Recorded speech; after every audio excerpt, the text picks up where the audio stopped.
historically in math, people believe what they have to do is focus on that, the grain size is really, really small, and all these different skills that you have to learn. Where I think that how humanities have been studied over the years has been a little bit different, and so it doesn't feel as big a change. I'm going to assign each table something that they have to prove or explain. Okay? So 2 minutes with your table mates, start sharing your observations and questions. If I think about when I was a more traditional teacher and I would kind of draw all these connections, the connections I was drawing for students were within a unit. And now, with standards, I'm thinking much more big picture and go, okay, well, what are those big ideas overall that I can keep going back to those big ideas? Are we here? Yeah. No. Can we construct Bible mathematical arguments that use trig identities to simplify and verify relationships involving complex fractions? No.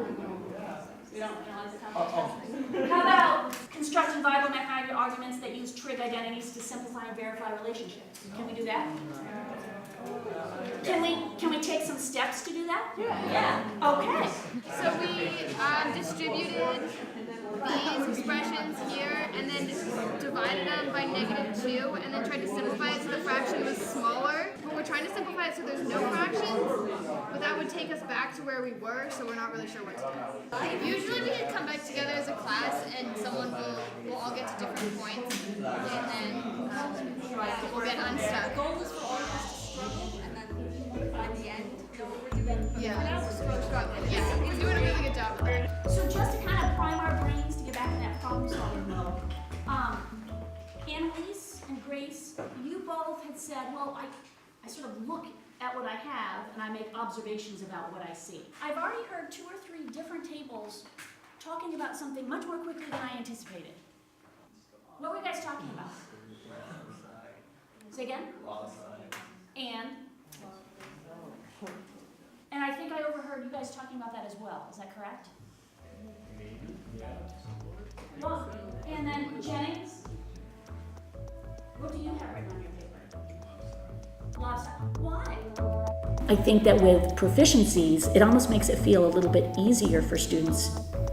As you heard with some of them saying, oh, well, we've done this before, now we're just applying it to something new. And it's like, yay! Instead of, oh, there's all these new things we have to learn, it's, oh, I'm going to take this skill that I already know and apply it to this different picture, this different idea.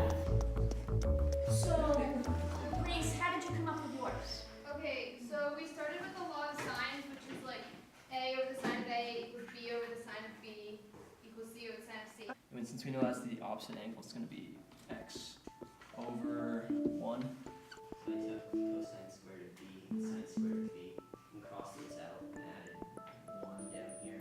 What you want is for the absolute value to go up. For me, it's At this point, you get so much more information about what your learner has learned.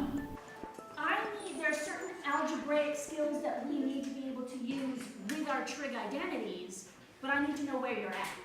So you'll notice that the homework doesn't have any trig on it.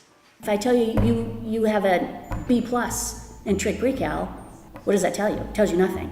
If I send you a bunch of information about, and it can be overwhelming to see all those, but, oh, I'm sorry, you are having trouble with oblique triangles. You don't know how to apply those ideas. I think for me, it's about that information. What information do you get very specifically about your learner? Let's leave it. But is it right? It's adorable that you think I can do that in my head that quickly. Let's leave it. that's interesting. So Kai was saying that's because they're negative. Oh, but this one's not. Go back to the drawing board.